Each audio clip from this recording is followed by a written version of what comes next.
Hello friends, welcome back to my YouTube channel RPM agri knowledge. Friends, आज की इस video lecture में हम डिस्कस करने वाले हैं बीएससी एजी सेकंड सेमेस्टर में जो सब्जेक्ट है आपकी फंडामेंटल ऑफ प्लांट फिजियोलॉजी, उससे रिलेटेड कुछ इम्पॉर्टेंट पॉइंट, क्योंकि आपके लखनऊ यूनिवर्सिटी में भी और साथ ही साथ कुछ अन्य यूनिवर्सिटीज़ में ऑब्जेक्टिव टाइप के क्वेश्चन पेपर आ रहे हैं, तो उसके संदर्भ में ये वीडियो काफ़ी आपके लिए हेल्पफुल रहेगा।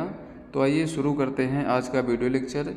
इसमें पहला जो पॉइंट दिया गया है, theory of evaluation was given by, यानी जो विकास के सिद्धांत हैं, ये इवैल्यूएशन के जो थ्योरी है वो किसने दी थी, तो वो चार्ल्स डार्विन ने दी थी। इसके बाद अगला पॉइंट है फोटो रिस्पायरेशन फोटो रिस्पायरेशन क्या है, तो ये एनर्जी स्पेंडिंग प्रोसेस है। इसमें एनर्जी खर्च होती है, एनर्जी स्पेंडिंग प्रोसेस इसको कहते हैं। इसके बाद फिर अगला पॉइंट है mass flow is affected by, तो मास फ्लो अफेक्ट होता है किसके द्वारा, ट्रांसपायरेशन के द्वारा मास फ्लो इफेक्ट होता है। मास फ्लो क्या होता है, इसमें जो जल के साथ न्यूट्रिएंट का भी फ्लो होता है, तो उसे ही हम मास फ्लो के नाम से जानते हैं। इसके बाद फिर अगला पॉइंट इसमें दिया गया है photo respiration occurs in, photo respiration कहाँ पर होता है, तो फोटो रिस्पायरेशन की जो प्रोसेस होती है वो क्लोरोप्लास्ट में कंप्लीट होती है। इसके बाद अगला पॉइंट है फोटोसिंथेसिस इज एन, फोटोसिंथेसिस है एक ऑक्सीडेशन रिडक्शन प्रोसेस है, अर्थात ये ऑक्सीकरण एवं अपचयन क्रिया है आपके फोटोसिंथेसिस। इसके बाद फिर अगला पॉइंट यहाँ पर दिया गया है photo system second is absent in, photo system second जो होता है तो वो किन पौधों में एब्सेंट होता है, तो यहाँ पर C4 जो प्लांट होते हैं उसमें फोटो सिस्टम सेकंड नहीं पाया जाता, बाकी फोटो सिस्टम फर्स्ट उसमें देखने को मिलता है। इसके बाद फिर अगला पॉइंट है conversion of fat into carbohydrate is in, तो फैट का कार्बोहाइड्रेट में कन्वर्ट होना क्या कहलाता, तो ये ग्लाई ऑक्सीलेट साइकिल कहलाता है। ये ग्लाई ऑक्सीलेट साइकिल के द्वारा फैट का कन्वर्जन कार्बोहाइड्रेट में होता है।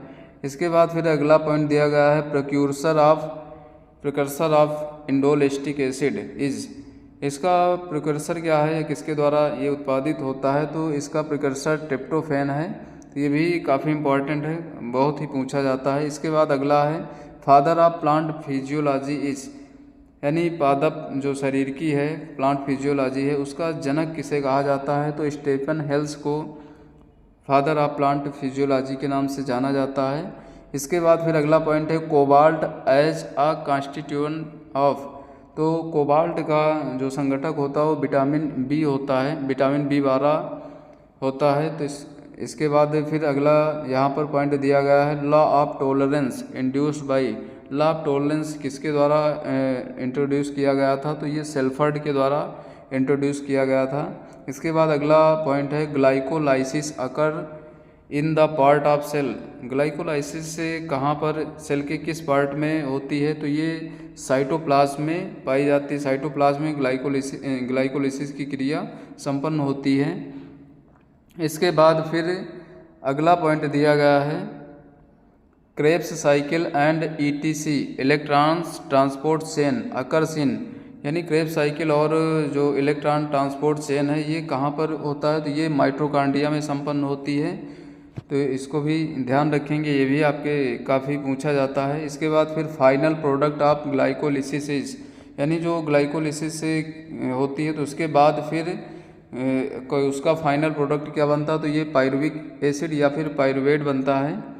इसके बाद फिर लाइट और Hill reaction takes place in, light या फिर हिल रिएक्शन कहाँ पर होती है, तो ये ग्रेना ऑफ क्लोरोप्लास्ट, यानी जो क्लोरोप्लास्ट होता है उसके ग्रेना में ये लाइट या फिर हिल रिएक्शन कंप्लीट होती है, इसी प्लेस पर पाई जाती है। इसको हिल ने खोजा था, इसलिए इसको हिल रिएक्शन या हिल अपक्रिया के नाम से भी जानते हैं। इसके बाद फिर अगला है डार्क रिएक्शन और Calvin cycle takes place in, तो डार्क रिएक्शन या फिर केल्विन साइकिल जो रिएक्शन है ये कहाँ पर होती है, तो ये स्ट्रोमा ऑफ क्लोरोप्लास्ट के स्ट्रोमा में पाई जाती है। तो इन दोनों में से कोई भी आपका क्वेश्चन पूछा जा सकता है। यहाँ पर लाइट या हिल्स के लिए आप याद रखेंगे ग्रेना ऑफ क्लोरोप्लास्ट, और डार्क रिएक्शन या फिर केल्विन साइकिल के लिए आप स्ट्रोमा ऑफ क्लोरोप्लास्ट याद रखेंगे। अगला पॉइंट दिया गया है most abandoned protein in the world, मतलब विश्व में सबसे ज़्यादा पाई जाने वाली प्रोटीन कौन सी है, तो वो है रुबिस्को। रुबिस्को सबसे ज़्यादा विश्व में पाई जाने वाली प्रोटीन या फिर एंजाइम कह सकते हैं, एंजाइम भी अगर पूछा जाता तो यही होगा। इसका जो फुल फॉर्म होता है राइबोलोज बिस फॉस्फेट कार्बोक्सिलेज ऑक्सीजिनेज, तो ये भी याद रखेंगे। एक बार फिर से हम दोहरा दे रहे हैं, राइबोलोज बिस फॉस्फेट कार्बोक्सिलेज ऑक्सीजिनेज के नाम से इसको हम जानते हैं। इसके बाद फिर अगला यहाँ पर पॉइंट दिया गया है 1 molecules of glucose is produced, एक मॉलिक्यूल्स ग्लूकोज का ये 686 किलो कैलोरी ऊर्जा प्रोड्यूस करता है, तो ये भी पॉइंट याद रखेंगे। इसके बाद फिर अगला पॉइंट दिया गया है highest water use efficient order, सबसे ज़्यादा जो वाटर यूज एफिशिएंसी किस प्लांट में पाई जाती है, तो सबसे ज़्यादा आपके कैम प्लांट में होती है। उसके बाद फिर जो कि कैम प्लांट सकुलेंट प्लांट होते हैं, और ये जीरोफाइटिक प्लांट्स होते हैं जो कि शुष्क क्षेत्रों में पाए जाते हैं, तो ये सबसे ज़्यादा इसमें वाटर यूज एफिशिएंसी होती है। उसके बाद फिर C4 plant water use efficiency C4 plant में पाई जाती है, और सबसे कम C3 प्लांट में पाई जाती है। इसके बाद फिर अगला पॉइंट दिया गया है, ये भी मोस्ट इम्पॉर्टेंट पॉइंट है क्रेंज टाइप एनाटॉमी या फिर Kranz anatomy leaf Kranz type leaf anatomy found in, तो जो क्रेंज टाइप की एनाटॉमी है ये किस प्लांट में पाई जाती है, तो ये C4 प्लांट में पाई जाती है।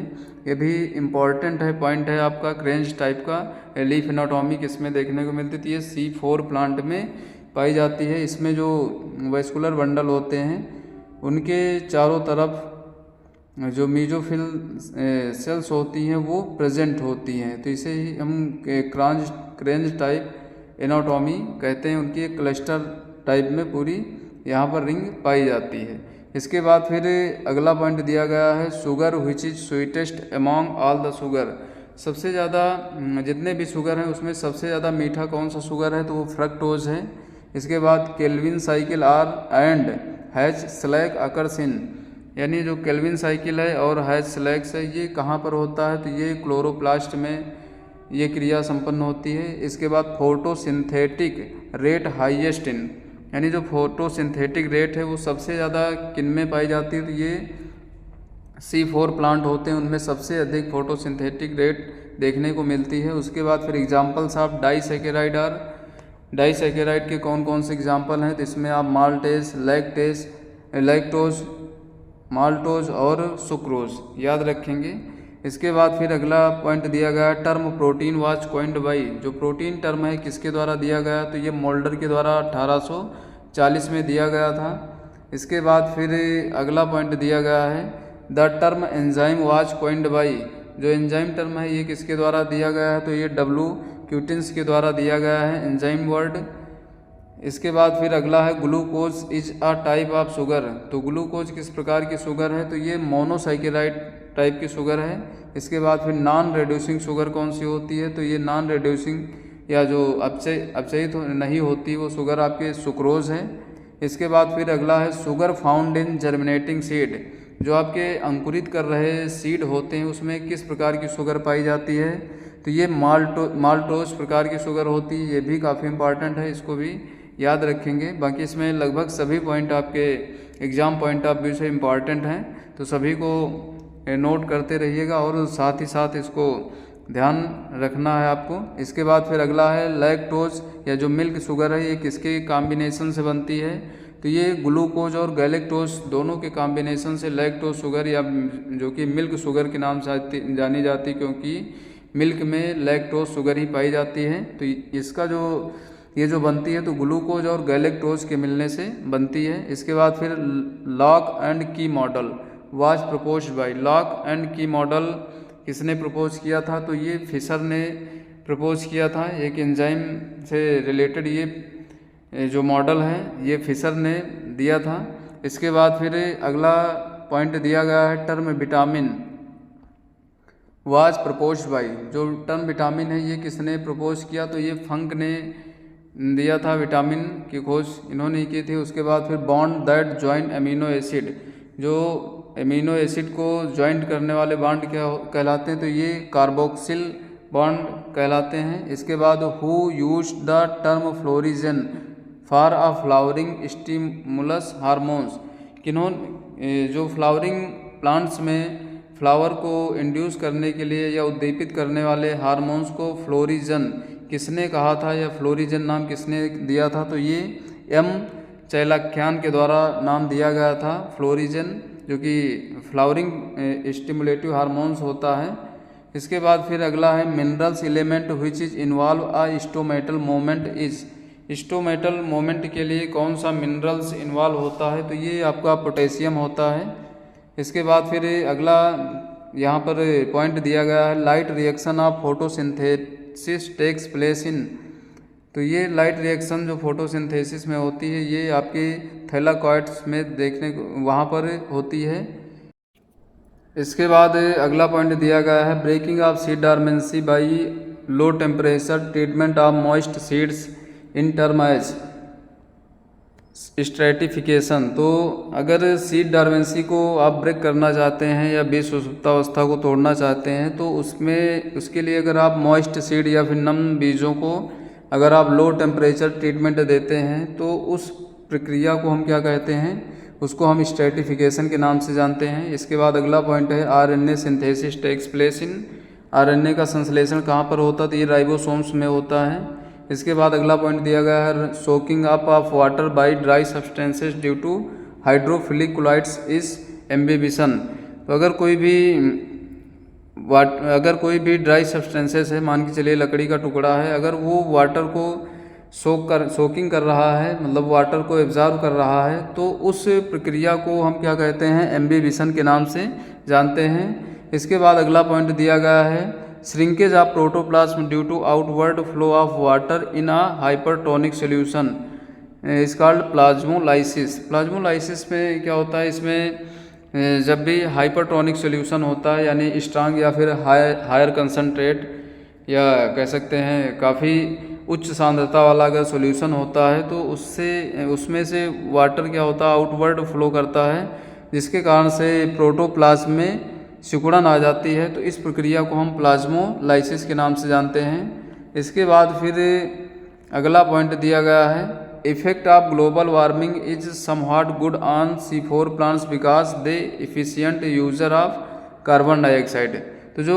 ग्लोबल वार्मिंग है, ग्लोबल वार्मिंग आप देख रहे हैं उसका इफेक्ट दिखाई देता है, तो जो C4 प्लांट्स हैं ये अच्छे हो सकते हैं, क्योंकि इसमें क्या ये जो C4 आपके प्लांट्स होते हैं ये कार्बन डाइऑक्साइड के बहुत ही अच्छे यूजर होते हैं, बहुत ही प्रभावी यूजर होते हैं, इस कारण से ये आपके ग्लोबल वार्मिंग के इफ़ेक्ट को भी कम कर सकते हैं। इसके बाद फिर अगला पॉइंट है ओटो वारबर्ग 1920, जो ओटो वारबर्ग हैं, इन्होंने फोटोसिंथेसिस जो एल्गी में फोटोसिंथेसिस होती है वहाँ पर पाया कि जो ऑक्सीजन है ये फोटोसिंथेसिस को इनहिबिट कर देती है, अवरुद्ध कर देती है। ये आपके जितने भी सभी प्रकार के C4 प्लांट्स होते हैं उसमें भी ये देखने को मिलता है, तो इसके इफ़ेक्ट को ही इनके नाम के कारण ही वारबर्ग इफ़ेक्ट कहा गया। इसके बाद फिर अगला पॉइंट दिया गया the light intensity at which the photosynthetic intake of carbon dioxide is equal to the respiratory output of carbon dioxide is called compensation point. तो कंपेंसेशन पॉइंट क्या होता है, तो लाइट की जो इंटेंसिटी या प्रभाव या इसकी जो सघनता होती है, अगर जब फोटोसिंथेसिस हो रही होती है तो उस समय कार्बन डाइऑक्साइड जितनी ली जाती है उतनी ही अगर आउटपुट के रूप में श्वसन के दौरान अगर निकलती है, तो उस लाइट इंटेंसिटी को ही हम कंपेंसेशन पॉइंट के नाम से जानते हैं। अर्थात फोटोसिंथेसिस के दौरान जितनी कार्बन डाइऑक्साइड ले रहा है उतनी ही अगर वो रेस्पिरेशन के दौरान वो बाहर कार्बन डाइऑक्साइड को निकाल रहा, तो उसी लाइट इंटेंसिटी को हम कंपेंसेशन पॉइंट कहते हैं। इसके बाद फिर अगला पॉइंट दिया गया है therefore net photosynthesis is zero at the compensation point. मतलब इस प्रकार से क्या कह सकते हैं, जो नेट फोटोसिंथेसिस है वो ज़ीरो हो सकती है कब, कंपनसेशन पॉइंट पर।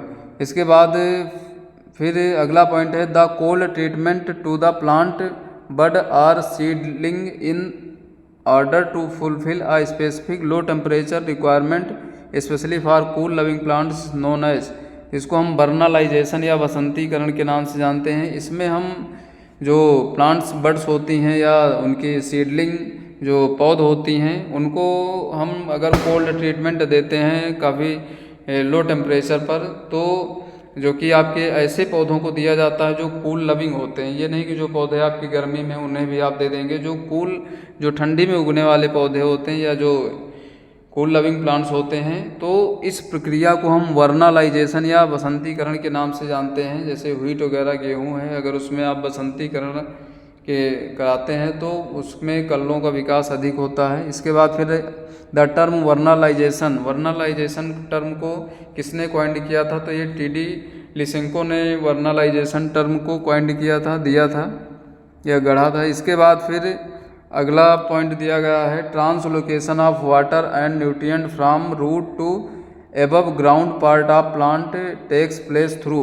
यानी जो वाटर और न्यूट्रिएंट है वो रूट से पार्ट, जो प्लांट के पार्ट हैं उनके ऊपर कैसे पहुंचता है, किसके द्वारा ये ट्रांसलोकेट होता है, तो ये जाइलम सेल्स होती हैं उनके द्वारा इनका परिवहन होता है। इसके बाद फिर अगला पॉइंट दिया गया है minerals deficiency in plant can be quickly corrected by. तो जो मिनरल्स डिफिशियंसी है अगर आप के प्लांट में देखने को मिल रही है तो उसको आप जल्दी कैसे करेक्ट कर सकते हैं, उसके लिए क्या करके हम जल्दी से नियंत्रण कर सकते हैं, तो उसके लिए आप स्प्रे फोलियर कर सकते हैं। यानी आप छिड़काव पत्तियों के ऊपर कर सकते हैं, जिसके कारण से मिनरल्स डिफिशियंसी को आप जल्दी ही करेक्ट कर पाएँ। इसके बाद फिर अगला पॉइंट है in water molecules angle between hydrogen and oxygen molecules. जो वाटर मॉलिक्यूल्स होते हैं उनमें हाइड्रोजन और ऑक्सीजन के बीच कोण कितना होता है इनके मॉलिक्यूल्स के बीच, तो ये 105 डिग्री का इसमें कोण बनता है। इसके बाद फिर अगला है the total amount of water present in the soil is called. तो जो सॉयल के अंदर total amount of water present होता है उसको होलार्ड के नाम से जानते हैं। इसके बाद फिर अगला पॉइंट दिया गया है मास फ्लो या pressure flow theory for the movement of food was given by. तो ये जो थ्योरी है वो मुंच के द्वारा दी गई थी। इसके बाद फिर अगला है most abundant chemical present in the cell wall. Cell wall के में सबसे अधिक प्रेजेंट होने वाला कौन सा केमिकल होता है, वो है लिग्निन सबसे ज़्यादा इसमें पाया जाता है। इसके बाद फिर accumulation of hormones during stress is. जब स्ट्रेस के दौरान सबसे ज़्यादा कौन सा हार्मोन्स का एक्युमुलेशन होता है, तो ये प्रोलीन हार्मोन्स है, इसका सबसे ज़्यादा एक्युमुलेशन होता है। इसके बाद फिर अगला है photo respiration occurs in C3 plant is.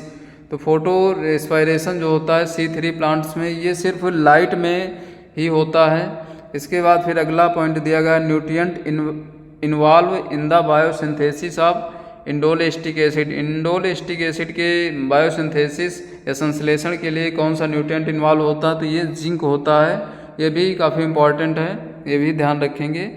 बाकी इसके बाद फिर अगला पॉइंट दिया गया guttation term given by. Guttation जो टर्म है किसके द्वारा दिया गया है, तो ये बर्जरस्टीन के द्वारा बर्जरस्टीन के द्वारा ये दिया गया वर्ड है आपका गटेशन। इसके बाद फिर अगला पॉइंट दिया गया है the exudation of water with salt and minerals through hydathodes या फिर जो जलरंध्र होते हैं इनके द्वारा अगर जल के साथ में नमक और मिनरल्स इसका अगर स्राव होता है तो इस प्रक्रिया को क्या कहते हैं, तो इस प्रक्रिया को हम गटेशन के नाम से जानते हैं। जब पानी के साथ जो ऊपर लीफ पर आपके जलरंध्र या हाइड्रोथॉट्स होते हैं इनके द्वारा अगर जल के साथ साल्ट और मिनरल्स भी निकलता है तो इस प्रक्रिया को हम गटेशन के नाम से जानते हैं।